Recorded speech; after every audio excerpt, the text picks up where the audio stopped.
Bueno, pues no voy a hacer mucha más presentación porque esto no es ni taberna del Goblin ni es nada, es simplemente aquí que nos hemos juntado tres enanos del podcast del Palacio Enano, por si has llegado aquí, nos estás escuchando, que sepas quiénes somos.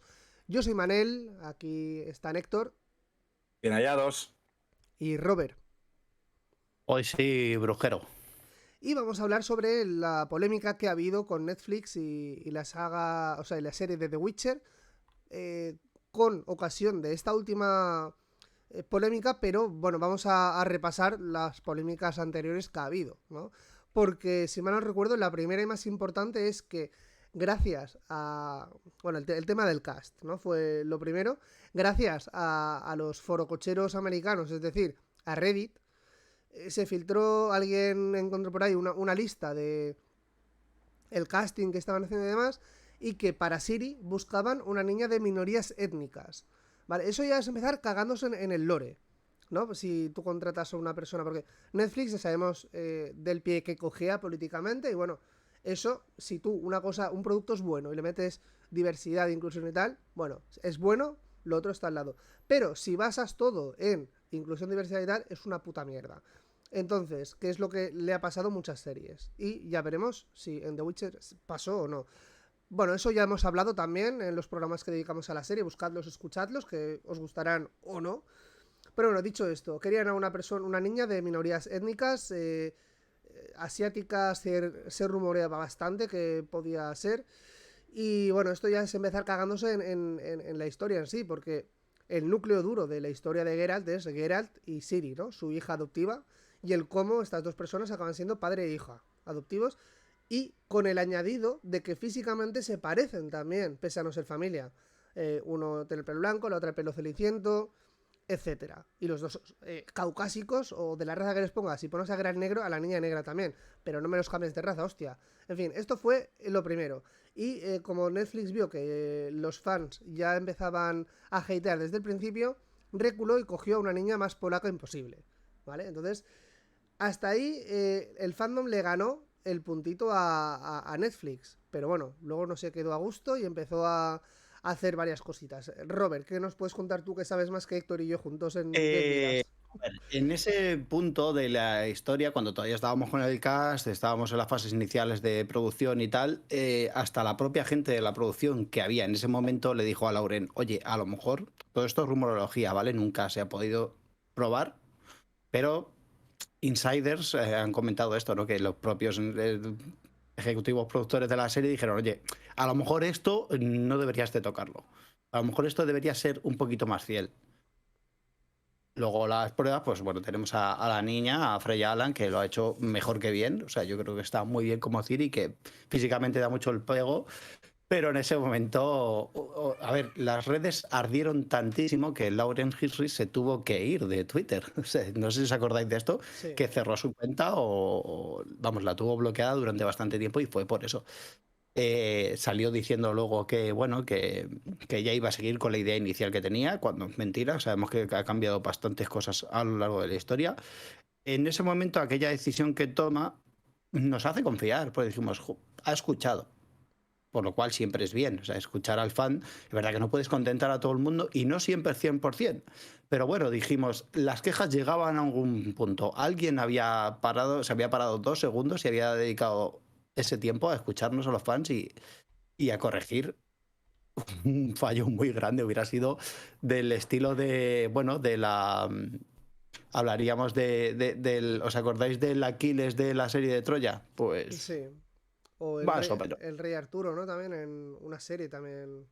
Maldito. El caso es que, bueno, nunca no podemos llegar a dudar de que si otra actriz de otra raza o etcétera hubiera hecho bien el papel o no, porque no lo sabemos. Realmente eso es hablar por hablar. Pero sí que ya empezabas un poco la producción un poco con mal pie. Pero bueno, a raíz de las declaraciones, si quieres, entramos en eso porque realmente polémicas es que podemos estar aquí y nos enganchamos con los dragones. Eh, como veas, Sí, sí, a ver, tengo para yo no sé si tengo hay, para toda la si hay más pasos dentro de estas polémicas, de esta relación de, bueno, guión y narrativa aparte, que la serie brilla por ausencia de calidad en cuanto a las tramas, ¿no? Yo creo que sobre todo cuando hace poquito menos de un año estábamos grabando aquel programa destripando la serie y demás, yo creo que queríamos que nos gustara y todavía queremos que nos guste. Pero realmente es como cuando tienes una relación tóxica que dices, esta chica me gusta mucho, está muy buena, pero si todos me dicen que no me conviene y hay un run run en mi cabeza que me dice que no, ojo, igual Va un poco no por me ahí. conviene, igual me conviene. Es verdad que cuando salimos de aquella situación las cosas se calmaron bastante y no hubo ningún problema hasta, porque recordar que posteriormente, vamos por la primera temporada, tenía sus cosillas, pero estaba bastante aceptable, el lore se respetaba, los personajes estaban bastante bien, excepto Broquilón y algunas cosas. Pero estaban bastante bien el resto, o sea, la serie se salvaba con un 7, vamos a decir un 6,5 7, lo cual siendo una primera temporada, una producción que no contaba con tanto dinero por aquel entonces, ok, muy bien. Había cosas que quemar y muchas que salvar, por lo cual era bastante esperanzador. La cosa se calmó. Vino el COVID y nos metimos en la segunda temporada. Hubo cambios. Se cambiaron bueno, una polémica que si recuerdo fue lo de las armaduras escrotales. Si os acordáis de las armaduras de Nilfgaard. Sí, bueno, Andrés, Una de sí. ellas. Héctor, creo que tienes que saludar a Los Quien, que lo conoces, por haberse suscrito y darle las gracias. Sí, viva Geraldo, comenta. Sí. Geraldo Faldo. Los Quien, muchas gracias por esa suscripción con Prime. Eso es que le está gustando lo que está escuchando. Sí, por algo se empieza, Bueno, sí hubo cambios de la primera a segunda temporada, que bien, si lo del vestuario estuvo bien, porque Lucinda Bright es verdad que los vestuarios de la segunda temporada lo ha hecho fantásticamente bien, incluyendo los cambios de estas armaduras nefastas. Es verdad que había cambios que no me terminaban de convencer, como por ejemplo el cambio de Sonia Belousova para cambiar a Joseph Trapanese como compositor de la segunda. Que tengo que decir que la composición de la segunda temporada en música, si quito los temas de Jaskier, no, definitivamente no. Cosa que en la primera temporada sí que había varias canciones que acompañaban muy bien a la trama y que incluso la canción te quería decir algo, como For March o It's One Out of the Clean, o sea, es uno de los limpios. Sabéis en qué momento de la historia, con lo de las botas, decir, y bueno, ese momento musical cuando está pasando eso y Geralt está con el rey con Filavandel, que están, bueno, musicalmente la primera temporada estaba de 10. Para mi gusto, ¿vale? Lo tenían tan fácil, ¿no? Con la banda que pone música en los videojuegos. Era suficiente coger la música de los juegos, que es la hostia, y coger a esa gente. Era súper fácil. No sé, yo es que no entiendo. De hecho, incluso no salieron tocando en la WitcherCon que hicieron en Netflix. Sí, Percival, la banda de Percival, claro, salieron. Era Bueno, tan sencillo. lo tenía muy fácil. Pero es verdad que Sonia Belousova, la serie sonaba al continente. Yo, por mi parte, no tengo ninguna queja de la primera temporada, sobre todo. Los temas de Jaskier estaban ahí, pero el resto acompañaba muy bien al resto de tal. Pero sí hubo un cambio que a mí no me gustó, pero dije, bueno, tampoco quizás no revierte tanta importancia, que es la salida de Alex Sakharov como director de la primera temporada, ¿no? Uno de ellos. Ahora comentaré varias cosas sobre él, pero dirige el capítulo 1, 2 y 7 de la primera temporada. Por el culo te la hinco. Sí, vale. Pero bueno, digamos que estuvimos en una calma tensa durante la segunda temporada, con todo lo que tardó en llegar y tal, y a posteriori, tras ver la segunda temporada, vemos todo lo que aconteció, vemos los inmensos fallos de guión, las incongruencias constantes, las patadas al lore por todos los lados. Vamos, patadas al lore al estilo capoeira, o sea, bien de patadas por todos los lados. En ese momento no piensas... Bueno, sí, los guionistas piensan, son muy malos, habéis montado una historia que es bastante peculiar. Pero era más bien una historia que de cara a la gente que seguimos la historia no nos resultaba tan exagerada, o sea, al público en general no le resultó tan exagerada y The Witcher no adoleció tanto como la primera temporada, aunque para los seguidores de la saga estamos viendo el mayor ultraje del mundo. Y no entendíamos por qué, si más o menos se mantenía lo que vimos en la primera temporada. A raíz de las declaraciones de Beu de Mayo, que es a donde queremos llegar y contextualizar a la gente, empiezas a entender las cosas. Sí es verdad que realmente solo contamos con su versión porque no Netflix ni Lauren, solo un Mindundi que se ha dedicado a contestar con sandeces. Es lo único que conocemos. O sea, realmente solo tenemos esa parte de la historia. Es decir, ¿le podemos dar tanta veracidad como para ir a muerte con ello? No lo sé. Pero viendo el resultado, a Jesús le gusta mucho decir esto de no tengo pruebas, pero tampoco dudas. Sé que a todos no le gusta esa frase. Pero sí es un poco va por ahí. O sea, al final ves el resultado y dices, pues algo de esto debe de llevar. Hombre, es que Actualmente, sobre todo porque pensamos lo mismo que él, y no nosotros solos, sino muchísima gente. Entonces, es por lo menos lo parece lo que él dice. pero si Y, alguien de dentro de la producción te lo dice, pues ya es la chispa que prende la llama para que esto explote. A ver, pero también tampoco debemos olvidar o sea, hacer de décimo hombre, ¿no? Y de abogado del diablo, que tal vez lo diga para prender un ascua, ¿no? Donde no hay nada. A lo mejor es todo mentiras, es nuestra percepción y la serie y las decisiones son malas, pero por otras cuestiones, no por esto.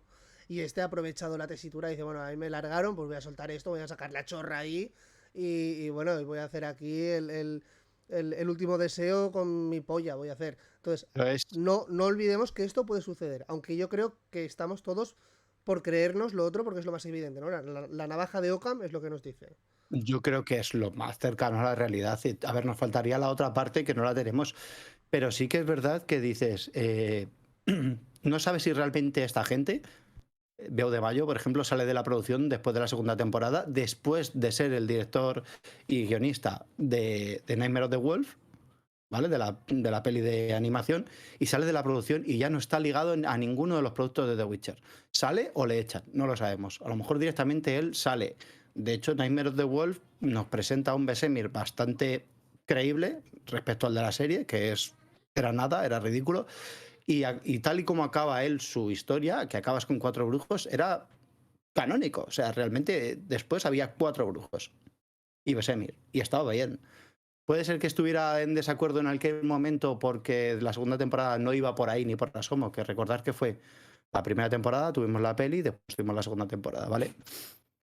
Es que yo tengo pocas dudas respecto a esto. ¿se ha ido más gente del proyecto, aparte de que Sí, comentabas? sí. El señor De la, Coherencia se ha ido. de la primera temporada a la segunda hay bastantes bajas en el apartado de directivos. O sea, de directores, que eso es bastante normal, porque es una serie que suele utilizar 2 o 3 directores y hacen 2 o 3 capítulos y se van, igual que lo hace Star Wars, por ejemplo. Pero los guionistas suelen más o menos mantenerse y es verdad que hay bastantes bajas en la primera y la segunda. O sea, hay unas desavenencias que el que hablábamos al principio, Alex Sakharov, que es un señor que tiene un bagaje como para creérmele, sale de la primera temporada, sale de la producción y no ha vuelto a querer tener nada que ver con esta producción a raíz de este tipo de cosas.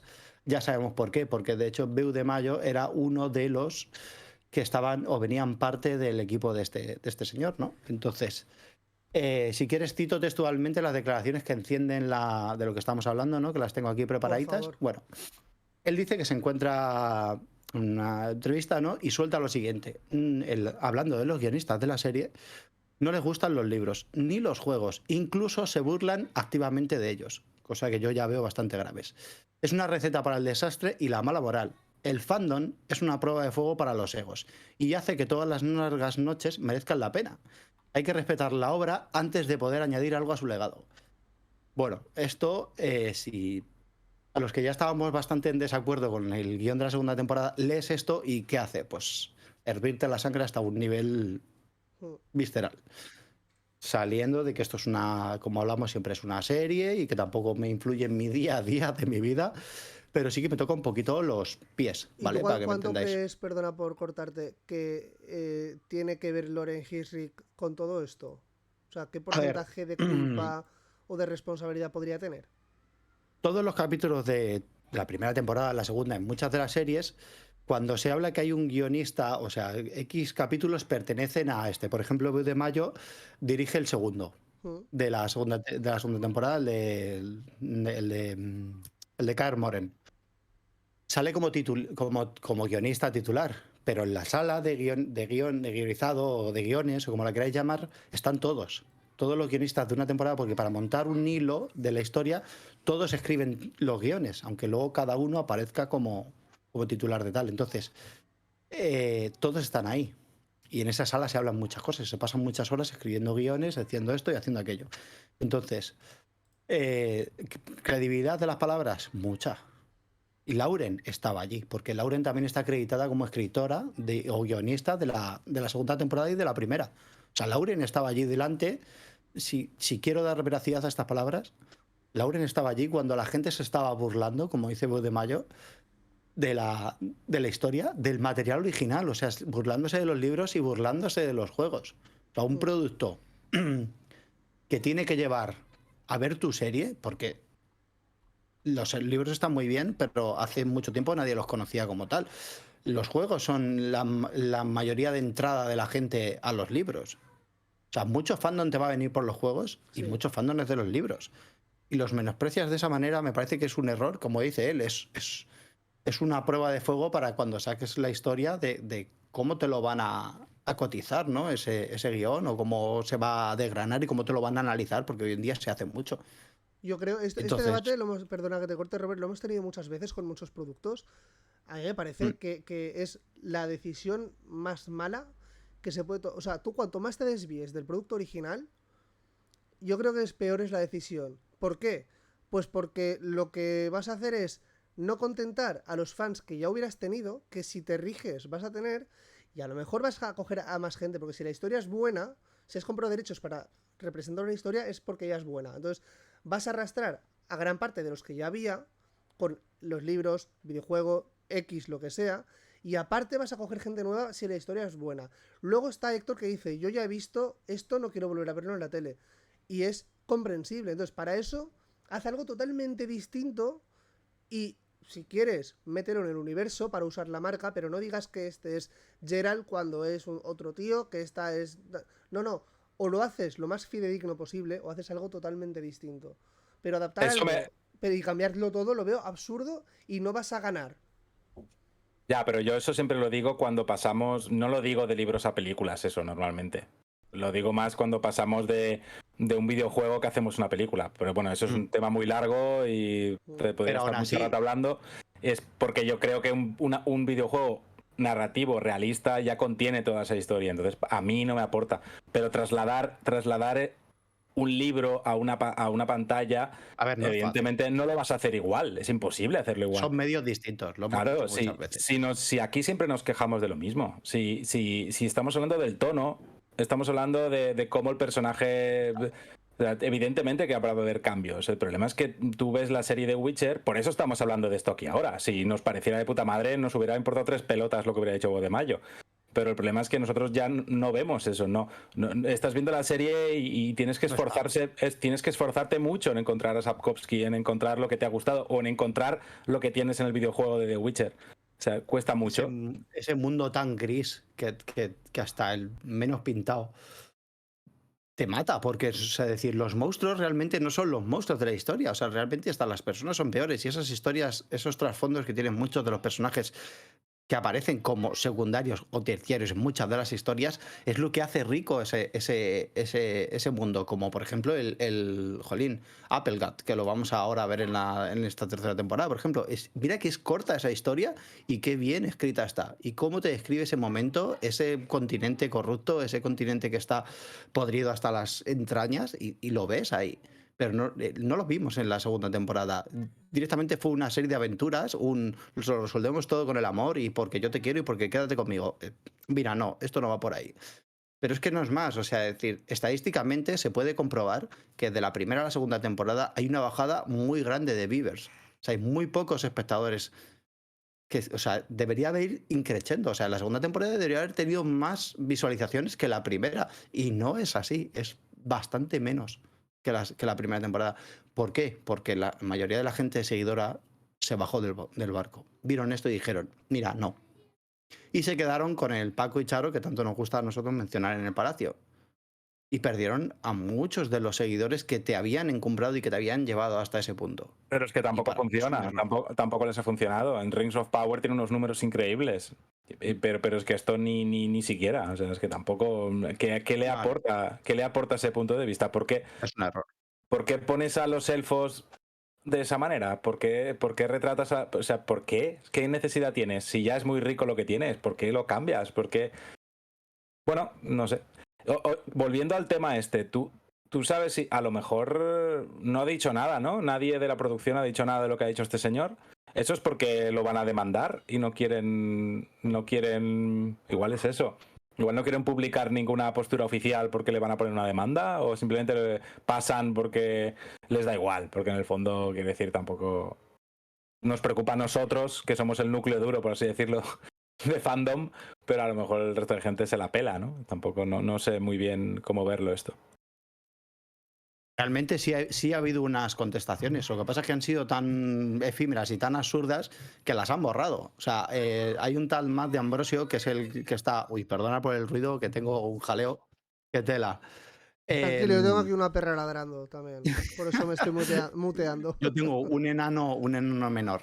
Bueno, el caso es que un tal Ambrosio, que es el que está acreditado como guionista titular del capítulo 6, sí que ha salido para comentar. O sea, de hecho, puso unos tweets que después borró, porque yo creo, o bien alguien le dijo, mira, se os está yendo la cabeza con esto, quita y borra esto ahora mismo, o vamos a meter en un lío, o la misma Lauren o el mismo Netflix le ha dicho, quítalo porque esto va a ir por otro lado. Pero vamos, un ejemplo, por ejemplo.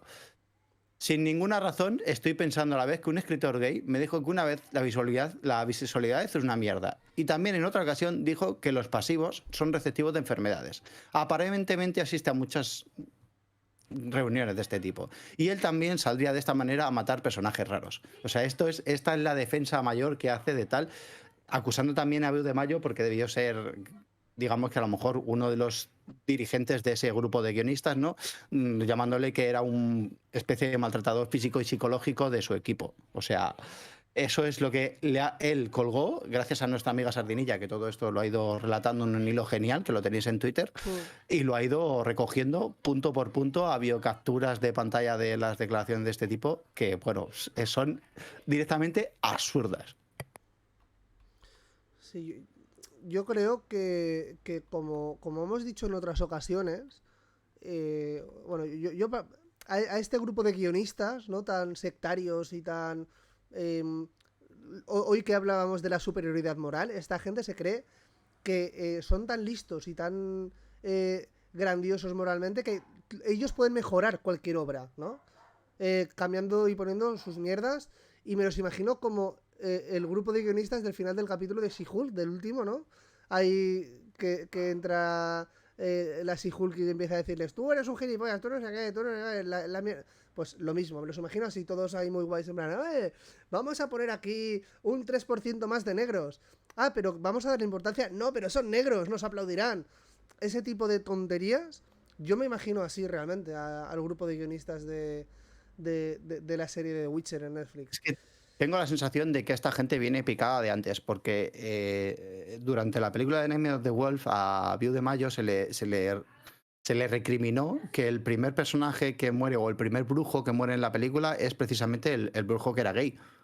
Y es como, a ver, yo creo que no habéis entendido de qué va la historia de The Witcher. Que además él hace unas declaraciones en las que dice que lo de normal en un programa lo que pasaba es que la gente aprovechaba esas locuras absurdas que se montaban en los pueblos para acabar con rencillas propias. Y normalmente quien salía perdiendo en ese tipo de rencillas eran los medianos que vivían en esos pueblos, los enanos, pues muchos de ellos no humanos, incluso tu vecino porque te caía mal aprovechabas para matarlo porque nadie iba a preguntar a posteriori. ¿Qué es lo que Beu de Mayo, pues cuando recibió esta crítica, pues respondió y dijo, pues mira, creo que no es una crítica como tal, simplemente era un personaje que te estaba como llevando a que te gustara y de repente le mata para que te digas, joder, pobrecito, tal. Pero es que en los programas de The Witcher es que habitualmente hay unas barbaridades de matanzas exageradas y creo que justificar que es que han matado al personaje gay, no, creo Pero que es han que muerto unos cuantos más. Bode Mayo es gay, además. De hecho, él lo dice, que él es gay, que mira, que no lo hace. Que De eso hecho, a quién mira, que no le importa a nadie, quiero decir que da igual. Textualmente te cito las declaraciones. Sí, lo hice. Los prógromos a veces progresan en etapas donde los más diferentes suelen morir primero. Que un brujo gay sea el Que primero un en ser bujarro, asesinado, me parecía que ibas a decir. que un brujo gay sea el primero en ser asesinado, habla de esta tendencia histórica que suele ocurrir, ¿vale? Y él dice, como hombre gay, no fue una decisión tomada a la ligera y que no era simplemente matar al gay, como parece ser que este otro, el Ambrosio, le está echando en cara. O sea, que estos ya venían picados de antes. O han tenido algo y no ha acabado la cosa bien, o tal, pero es como absurdo, o sea, cómo criticar eso y lo que hablabas, o sea, la soberbia de creerte que tú mismo, un escritorzuelo de 3 al cuarto que acabas de salir de la universidad, como el que dice, te crees mejor que un escritor que lleva años y años escribiendo historias, que una historia más que galardonada, pues hombre, tienes el ego un poquito alto. De hecho, Bru de Mayo es lo que dice, tus egos saldrán a la palestra y serán juzgados. Y así ha sido. Por ¿Y eso, este señor también estaba implicado en lo de Blood Origin o no? No lo sé, pero... no, Blood Origin es de Clan de Barra. Ajá, De Clan de Barra es el director del primer capítulo de la segunda temporada. O sea, vale. el guionista y... Sí, creo que sí. Y de hecho, De, el maestro de Vesemir por eso se llama Declan, ¿no? También. En homenaje de a... Clan. Ah, pues era Declan. No sé, no me quedé con Mm, muchos nombres de la película. puede ser, porque es un personaje inventado. Sí, por Pero, eso. ¿ves? Inventado, pero bien inventado. Tampoco Sí, pasa nada. como la hechicera esta también muy gris que aparece. Es que son, Pero veis, por claro, ejemplo, hay una incongruencia mayor. En Nightmare of the Wolf, Vesemir quema todas las pruebas que están haciendo y de hecho se enfrenta a su propio maestro porque están intentando crear monstruos para que los brujos sigan haciendo falta y tener que crear más brujos. La incongruencia. Llega la segunda temporada y Vesemir de repente se siente súper esperanzado porque van a poder seguir creando brujos. Si no quería. Es que en los libros tampoco quiere. De hecho, hay un momento que se habla de sí, de las mutágeno pruebas, este, de las ¿no? hierbas, de los mutágenos y tal. Y él no tiene ninguna pena en que se haya perdido porque le da igual, porque no quiere hacer a nadie pasar por esas pruebas, de las cuales 1 de cada 10 sobrevive y a veces ni eso. ¿En qué momento este señor, que ya está hastiado de la vida, va a querer ahora sentirse súper esperanzado porque han encontrado otra vez para poder hacer pruebas para crear más brujos? ¿Con qué sentido? Si hasta el propio Geralt, hasta durante la saga se dice muchas veces que cada vez quedan menos monstruos, que cada vez los brujos serán menos necesarios, por eso ya no hay tantos, porque no Sí, hacen sí. falta. Y a mí siempre me gusta recordar la frase esta de los dos, ¿cómo se llama esto? De los que convierten en un enano mujer. Siempre se me olvide. Siempre se me olvida el nombre. ¿De qué habláis? Los dos personajes. Que lanza la Shuriken a Geralt y la esquiva. Y le dice, si la El nombre. esquivas, te... No Ah, sé Codric qué. Arifen. Codric Arifen. Que siempre le dice sí, que los monstruos se acabarán, pero que hijos de puta quedarán siempre. Que esa frase es una de las mejores del libro. Es y, la es, saga en sí. y es que sí, es muy la Es saga en tal sí. cual. Y no omitas eso. O sea, es como, ponla esa, eso lo sé. Es como. En no sé. fin, no quiero entrar mucho más en esto. Nos toca Codric dragones Arifen. de aquí a nada. Codringer hago mías las palabras de Jesús y yo creo que va un poco por ahí. Creo que todo esto es un problema de cultura y de educación. Es la cultura de, primero, la educación de creerte mejor que hay muchos guionistas con el ego muy subido y espero que les vaya mal y que no tengan mucho trabajo como estos en la vida, porque si moralmente no te ves capacitado, creo que no deberías de coger este trabajo. Y como segundo, pues eso, es la cultura de americanizarlo todo, de coger esta fábula europea y transformarla en superhéroes contra monstruos Pero y sí, etcétera. tenían una buena base con CDR. Solo hay que ver la serie esta de Cyberpunk Edge Runners. Que si tú miras, la ha producido una empresa japonesa de animación, pero están todos los polacos de CDR Guionizado por los polacos. guionizados por los polacos metidos allí en la producción. Tampoco les hubiera costado nada meter más polacos aquí.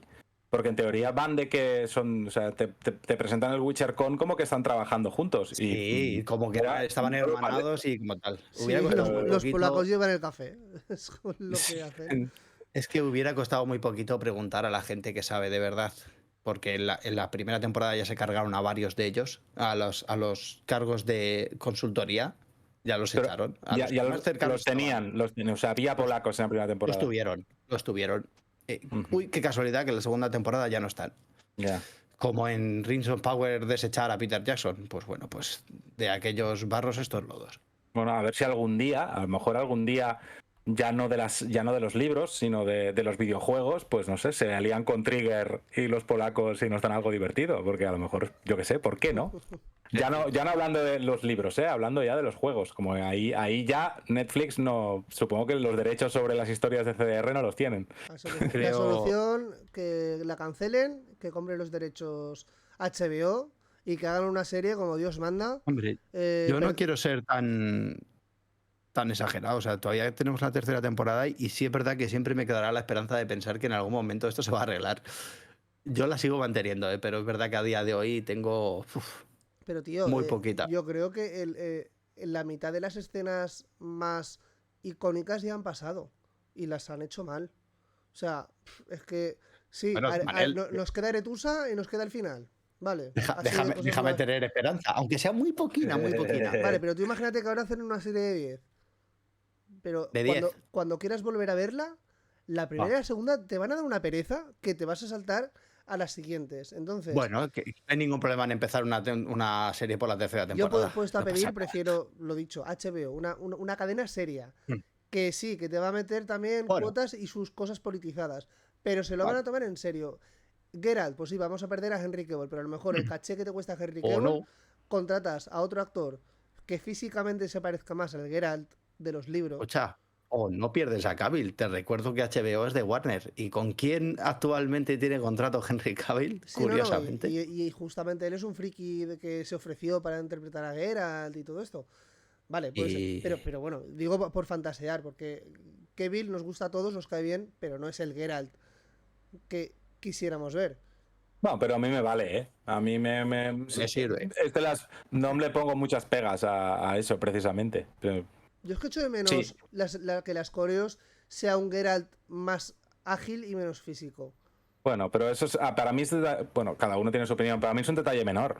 Si a mí, yo es lo que yo lo he dicho muchas veces, a mí si te vas a saltar todo el canon por el forro de los cojones, que puedes hacerlo, yo qué sé, pues imagínate, me paso por todo el canon por el forro de los cojones y voy a mantener el tono y algunos personajes.